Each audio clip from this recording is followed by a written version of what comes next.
Hi everyone, welcome back to EnerJennyTV. I've been thinking about a question, a very, very important question, particularly during this time. Why should we care about refugees during the COVID-19 pandemic? Let's think about this question together. And we also have a very, very special guest in the middle of our video, so please keep watching.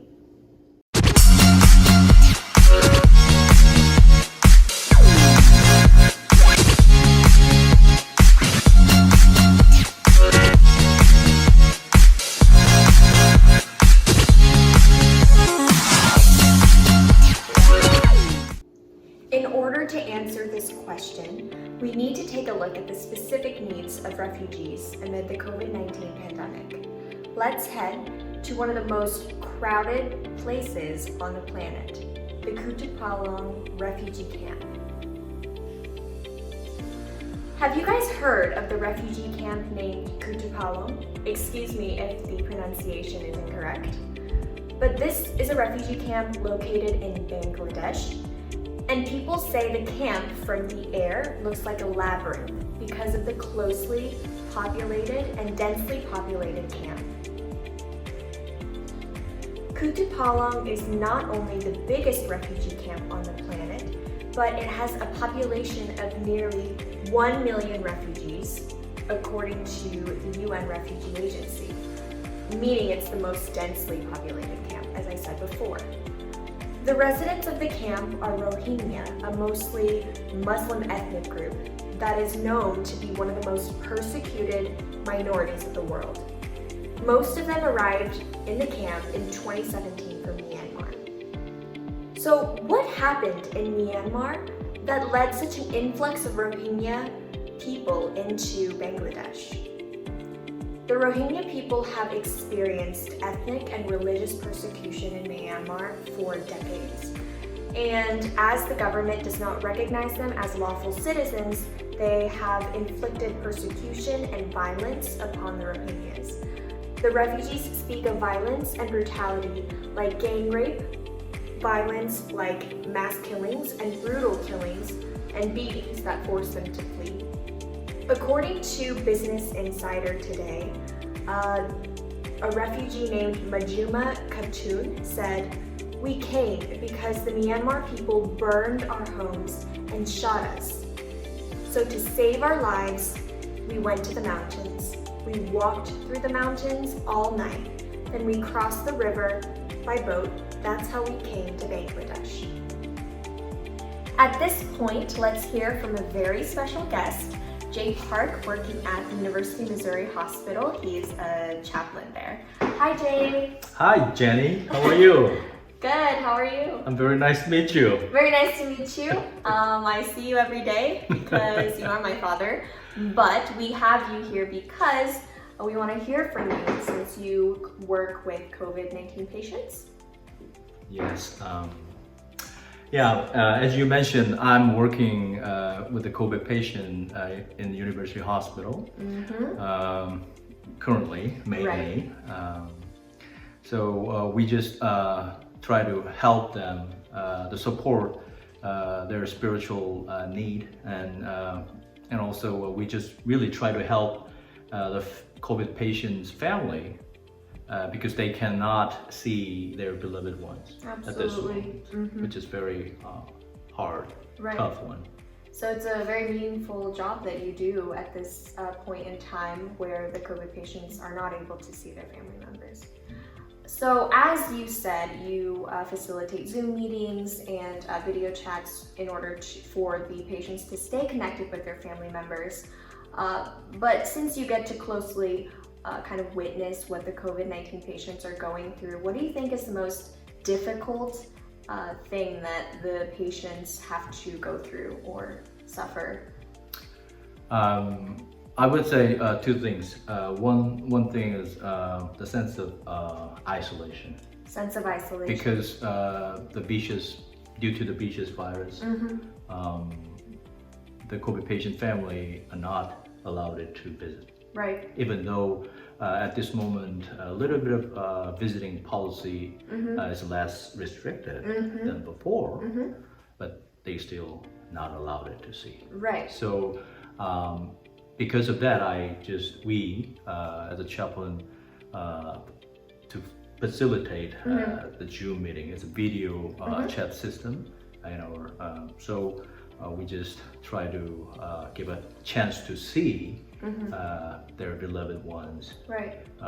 The most of all patients are paralyzed in the intensive care unit for some reason for treatment. So, but we're using that Zoom system so that our patient's family can see their beloved one and also pray with us, and right. so that's really helpful for COVID patients' family at this moment. Right. So other than the medical treatments that the patients actually have to go through, you mentioned the sense of isolation, right?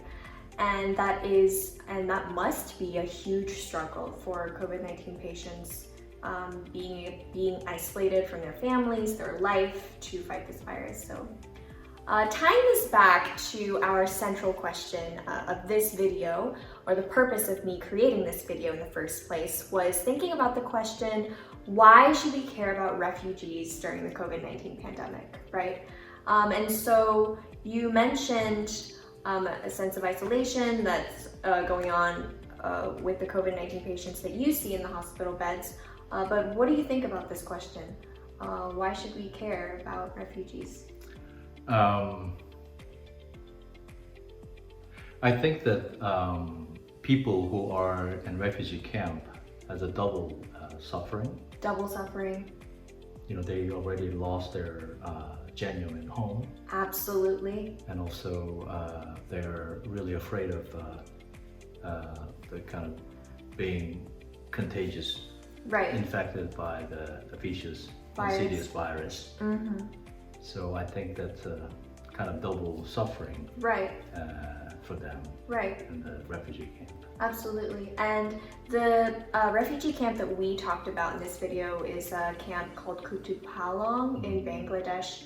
And the camp is so closely densely populated that social distancing is not possible.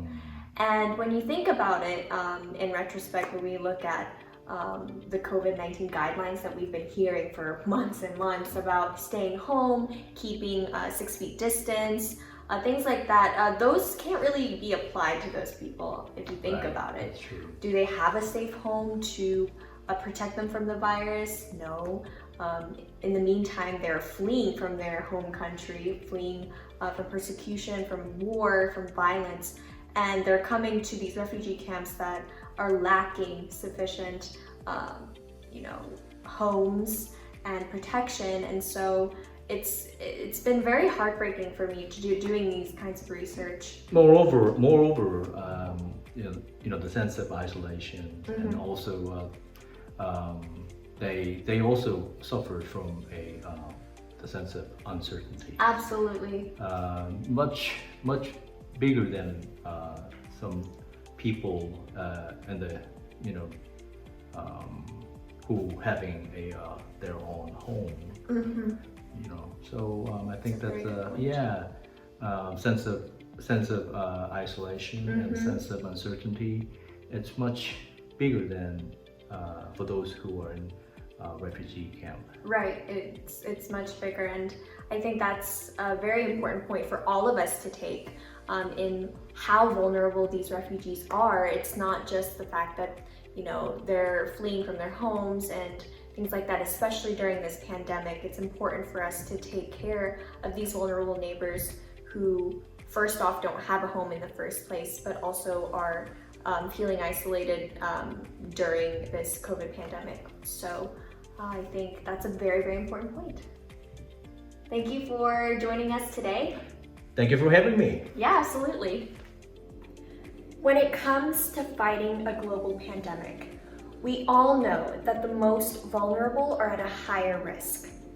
So if there is no protection provided for our vulnerable neighbors, we have to understand that this also consequently puts us at a risk for the virus to linger even longer. Whether you are a minority, whether you're an older person, whether you're living with a disability, whether you're homeless, or whether you're a refugee, we are all in this fight together. The virus doesn't discriminate, so why should we? Thus, we all have a right to be protected from this virus. Thank you so much for watching.